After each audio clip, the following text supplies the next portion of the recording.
चलो कल कहां तक पढ़ा देते बुआ? वायवीय शोषण। और वायवीय शोषण क्या होता है? वायवीय शोषण ऑक्सीजन की अवायवीय शोषण। वायवीय शोषण कौन करता है? मनुष्य। अवायवीय शोषण कौन करता है? पेड़ पौधे। ऑक्सीजन की अनुपस्थिति, और मतलब लग गया ऑक्सीजन की अनुपस्थिति। ठीक है। अब वायवीय में क्या होता है? ऑक्सीजन की उपस्थिति। ऑक्सीजन की उपस्थिति में क्या हुआ? जब प्रकाश संश्लेषण क्रिया होती है तो उसमें कौन सी गैस मुक्त होती है? ऑक्सीजन। और वही जब मुक्त होती है वायुमंडल में जाता है तो उसी को हम क्या करते हैं? ग्रहण करते हैं। ठीक है। और उससे हमको क्या प्राप्त होता है? ऊर्जा क्या चीज के रूप में संचित रहता है? एटीपी के रूप में संचित रहता है। बताए थे ना। चलो आगे है, पौधों में श्वसन की क्रिया जंतुओं की श्वसन से निम्नलिखित प्रकार से भिन्न है। देखो पौधे के प्रत्येक भाग में बताए थे कल हम, अर्थात जड़, तना तथा पत्तियों में अलग अलग श्वसन होते हैं। यानी कि कल बताए थे हम कि पौधे में जो होता है अलग अलग श्वसन होते हैं। बात करेंगे वो बड़ी मार मारेंगे हम। जंतुओं की तरह पौधों में श्वसन गैसों का परिवहन नहीं होता है। जंतुओं की तरह जो होता है श्वसन गैसों का परिवहन नहीं होता है। हमारे शरीर में एक ही मतलब नाक के द्वारा सांस लेते हैं, मुंह से सांस मतलब होता लेते हैं, नाक से ही लेते हैं, ज्यादातर नाक से सांस लेते हैं। लेकिन पौधों के पत्तियां में, हर पत्ती में रंध्र होता है, वो हर पत्ती से ले लेता है, सांस ले लेता है। ठीक है। पौधे जंतुओं की अपेक्षा श्वसन की गति धीमी होती है। यानी कि हम लोग का जो श्वसन का गति है वह तेज है, लेकिन पौधों का जो श्वसन का गति है वह धीमी होता है। अरे वह जंतुओं में श्वसन, एक कोशिकीय जीव जैसे अमीबा, पैरामीशियम में श्वसन कोशिका झिल्ली से विसरण विधि द्वारा होता है। अमीबा में पूछेगा क्वेश्चन, अमीबा में श्वसन जो है किसके द्वारा होता है? तो विसरण के विधि द्वारा होता है। क्यों? क्योंकि वह कैसा जीव है? एक कोशिकीय जीव है। बहुकोशिकीय जीव हाइड्रा में श्वसन गैसों का आदान प्रदान से शरीर की सहायता से विसरण द्वारा होता है। हाइड्रा जो होता है, हाइड्रा का जो अगर एक चीज टूट जाता है, जैसे हाइड्रा एक चीज टूट जाता है पुनः उसमें जन्म ले लेता है दोबारा। ठीक है। दोबारा जन्म ले लेता है। बहुकोशिकीय हो गया ना। उच्च श्रेणी के जंतुओं में सामान्यतः 3 प्रकार के श्वसन अंग होते हैं। श्वास नली या ट्रैकिया उच्च श्रेणी के जो होते हैं उसमें गिल्स तथा फेफड़ा। श्वास नली या ट्रैकिया, ट्रैकिया की मदद से कौन सांस लेता है? तेलचट्टा। अगर क्वेश्चन पूछ दिया कि ट्रैकिया का उदाहरण दीजिए, ट्रैकिया, ट्रैकिया की मदद से कौन सांस लेता है? तेलचट्टा। गिल्स की मदद से कौन सांस लेता है? मछली हो गया। मेढक भी गिल्स से सांस लेता है कि नहीं? और पृथ्वी पर मेढक जो है उभयचर प्राणी होता है, जो पानी में रहता है तो गिल से सांस लेता है, धरती पर फेफड़ा से, और जमीन के अंदर त्वचा से लेता है। ठीक है। अब फेफड़ा से कौन लेता है? हम लोग, मनुष्य जो प्रजाति के लोग होते हैं वह फेफड़ा से लेते हैं। अगर श्वास नली या ट्रैकिया, ट्रैकिया द्वारा श्वसन कीटों जैसे टिड्डा तथा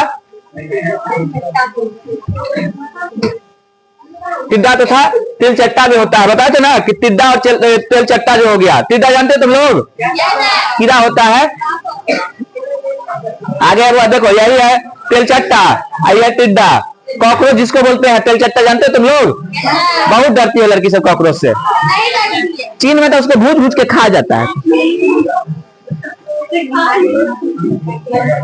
अगर हुआ गिल्स, गिल्स विशेष प्रकार के श्वसन अंग है जो जल में घुलित ऑक्सीजन का उपयोग श्वसन के लिए करते हैं। यानी गिल्स की मदद से जो मछली होता है, जो पानी में जो घुला हुआ क्या होता है? ऑक्सीजन होता है, उसी की मदद से सांस लेते हैं। श्वसन के लिए गिल्स का होना मछलियों के विशेष लक्षण है। मछलियों में गिल्स द्वारा श्वसन होते हैं। मछलियों में किसके द्वारा श्वसन होते हैं? गिल्स के द्वारा होते हैं। अरे वो फेफड़ा, मछलियों में किसके द्वारा श्वसन होते हैं? गिल्स। तिलचट्टा में ट्रैकिया। ठीक है, ट्रैकिया। अब देखो फेफड़ा, फेफड़ा जो है वर्ग एफीबिया, जैसे मेढक में फेफड़ा के अतिरिक्त त्वचा तथा गिल से भी श्वसन होता है। मेढक में अभी बताए थे ना हम, अभी तुरंत बताए थे कि मेढक में त्वचा से भी होता है, गिल से भी होता है और फेफड़ा से भी होता है। ठीक है। यानी कि वह उभयचर प्राणी हो जाता है। मेढक जो हो गया सभी जगह सर्वाइव कर लेगा, चाहे कैसनो गंदा हो जगह, चाहे कैसनो जगह हो, एकदम नाला उला सब में सर्वाइव कर लेता है। ढाहू जिसको कहते हैं। अगर रेप्टिलिया, रेप्टिलिया वर्ग, रेप्टिलिया कहने का मतलब रेंगने वाला। कौन हो गया रेप्टिलिया? रेंगने वाला में सांप, लिजर्ड, लिजर्ड जानते हो तुम लोग? छिपकली, कछुआ, मगरमच्छ, ये सब रेप्टिलिया में आते हैं। तथा उच्चतम श्रेणी के बर्टी बेटा जैसे एवीज पक्षी तथा मैमेलिया जैसे मनुष्य, हम लोग का जो है वह मैमिलिया ग्रुप में हम लोग आते हैं। किस ग्रुप में आते हैं? मैमिलिया में। श्वसन सिर्फ फेफड़ों द्वारा होता है। हम लोग में जो श्वसन किसके द्वारा होता है? फेफड़ों द्वारा होता है। श्वसन अंग मनुष्य में नासिक छिद्र, स्वर यंत्र या लैरिक्स, श्वास नली या ट्रैकिया तथा फेफड़ा मिलकर श्वसन अंग कहलाते हैं। ये सभी मिलकर मनुष्य में क्या कहलाते हैं? श्वसन अंग कहलाते हैं। मानव का श्वसन मार्ग, मानव जब श्वसन करता है तो वायु जिस मार्ग से अनुसरण करती है तो उस मार्ग को क्या कहते हैं? श्वसन मार्ग कहते हैं। यानी कि हम लोग जिस मार्ग से सांस लेते हैं और उसी से सांस होकर जाता है हमारे शरीर के अंदर, उसी मार्ग को क्या कहते हैं? श्वसन मार्ग कहते हैं। ठीक है,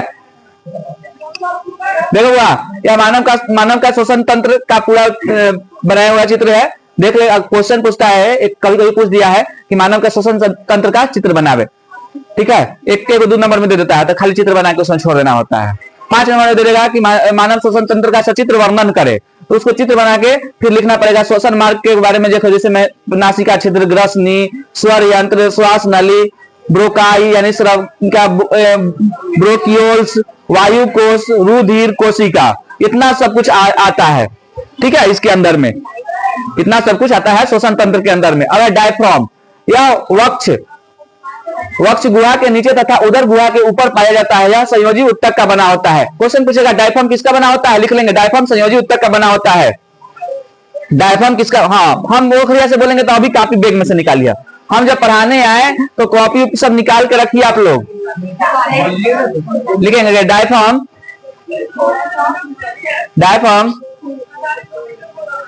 संयोजी उत्तक का बना होता है।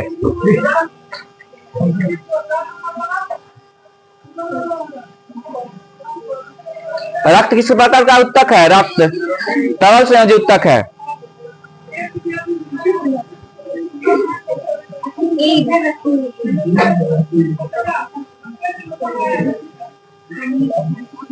अगर डायफ्राम टूट जाने पर व्यक्ति की मृत्यु निश्चित हो जाती है। ठीक है बुआ।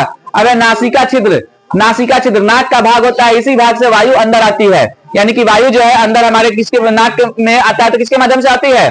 नासिका छिद्र के माध्यम से आती है। ग्रसनी यह नासिका छिद्र के नीचे और मुख गुहा के पीछे पाया जाता है। इस मार्ग से भोजन और वायु दोनों जाते हैं। ठीक है, नासिका छिद्र के माध्यम से ही क्या होता है? भोजन और वायु दोनों उसी छिद्र से जाते हैं। कभी कभी देखते होगा तुम लोग जब खाना खाते हो तो सड़क जाते हो तो कभी कभी नाक से चावल आ जाता है। मजाक बात नहीं है, सभी के साथ हुआ है, हमारे साथ हुआ है। ठीक है, कभी कभी पानी पी रहा है, पानी नाक से, हम मुंह से पानी पी रहा है, नाक से गिर जाता है, होता है ना, सड़क जाता है। तो यानी अंदर जाने के बाद दोनों जो छिद्र है वह एक हो जाता है। किसी किसी को देखोगे कि मुंह से खाना नहीं दिया जाता है, नाक से खाना दिया जाता है। ठीक है, लिक्विड के रूप में, जिसको मुंह से खाने में अगर कोई चीज का ऑपरेशन हो गया तो उसको नाक में पाइप डाल दिया जाता है, वही पाइप जाता है, दोनों एक तरफ मिल जाता है गला के नीचे। जब जाता है तो एक तरफ मिल जाता है, उसी में क्या क्या आता है? हॉर्लिक्स घोल के डाल दो, कोई जूस घोल के डाल दो, तो सब उसका भोजन हुआ। दाल का पानी डाल दो, उसका भोजन उसी प्रकार से हुआ। ठीक है, फीडिंग उसको कहते हैं। फीडिंग, फीडी नहीं रे, फीडिंग कहते थे, फील्डिंग। अगर स्वर यंत्र ग्रसनी कंठ द्वार के ठीक नीचे एक छोटी रचना स्वर यंत्र में खुली रहती है। यह ग्रसनी के ठीक नीचे पाया जाता है। कहां पाया जाता है? ग्रसनी के नीचे। स्वर यंत्र कहां पाया जाता है? ग्रसनी के नीचे। यह आवाज निकालने में सहायता प्रदान करता है। यह किसके लिए होता है? हम जैसे बोल रहे हैं इसके लिए हमको यह सहायता प्रदान करता है। फिर फेफड़ा, यह मानव के वक्ष गुहा में पाया जाता है। यह मानव का मुख्य श्वसन अंग है। मानव का मुख्य श्वसन अंग फेफड़ा होता है। लिख लेंगे, मानव का मुख्य श्वसन अंग फेफड़ा होता है। मानव का मुख्य श्वसन अंग फेफड़ा होता है। मानव का मुख्य श्वसन अंग फेफड़ा होता है।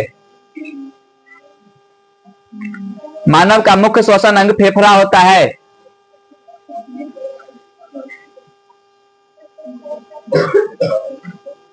मानव का मुख्य श्वसन अंग फेफड़ा होता है।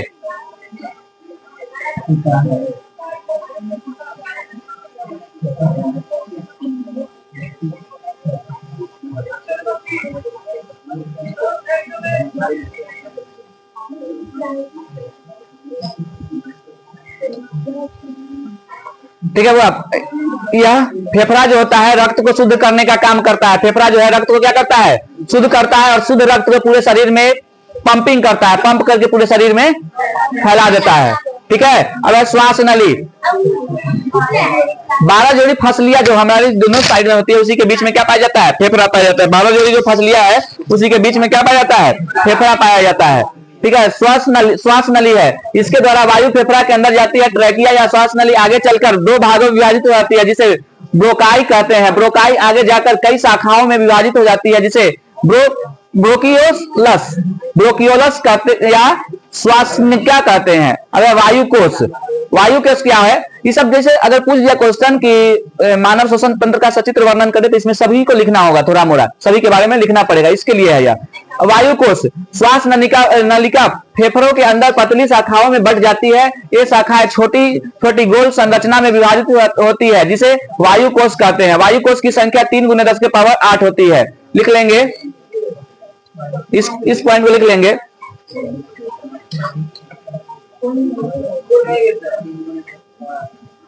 मनुष्यों में वायु कोष की संख्या 3 × 10⁸ होती है। मनुष्यों में वायु कोष की संख्या 3 × 10⁸ होती है।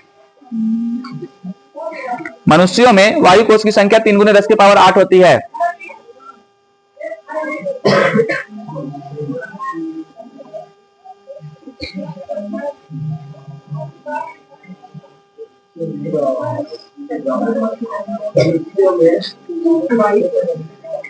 तीन गुने 10⁸ होती है।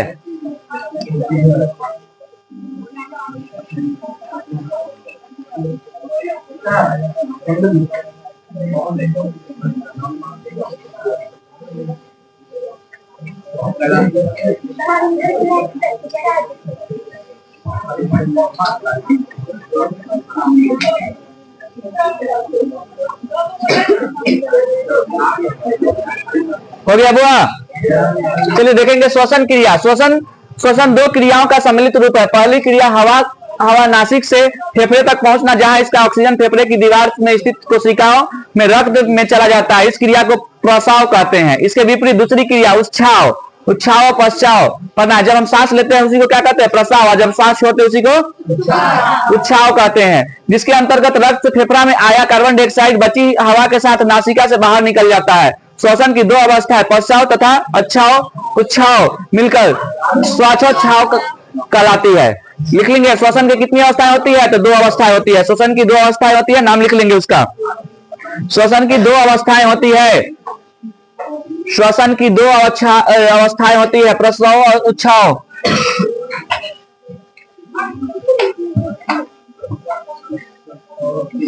हाँ, अब ठीक है ना निशा? पीडीएफ खुल रहा है पूरा दिखाई देता है ना? तुमको सिर्फ दिखाई देता है? देखो ना लिखा हुआ है यहाँ पे, है ना?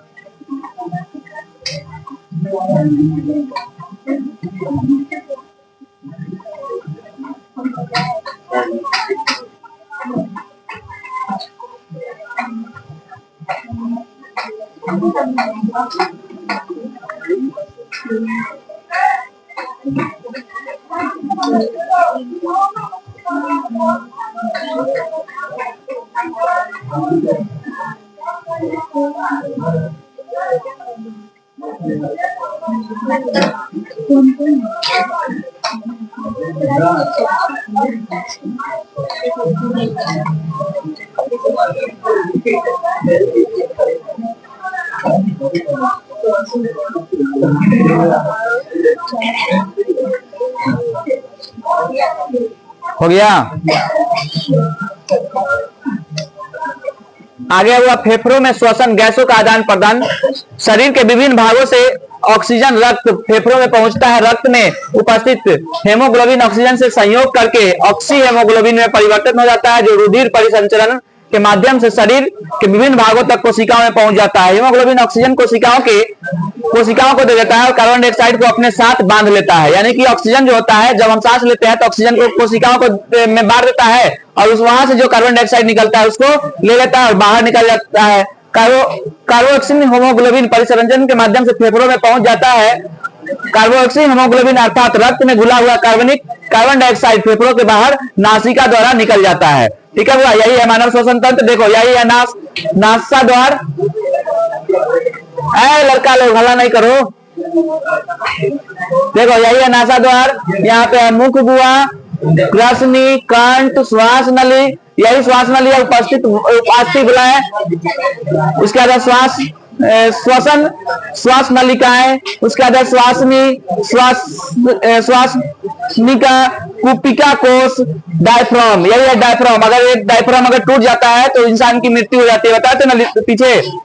यही है पसलियां, देखो 1 2 3 4 5 6 7 8 9 10 11 12 होती है, 12 जोड़ी बताते ना। हाँ, दोनों तरफ में 12 जोड़ी होती है। हाँ,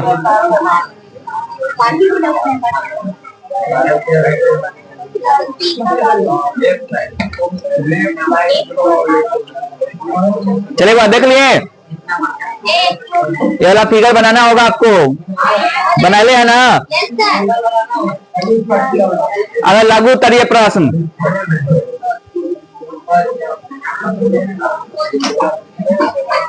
चलिए रहने देते हैं आज के लिए, फिर लघु उत्तरीय कर ले।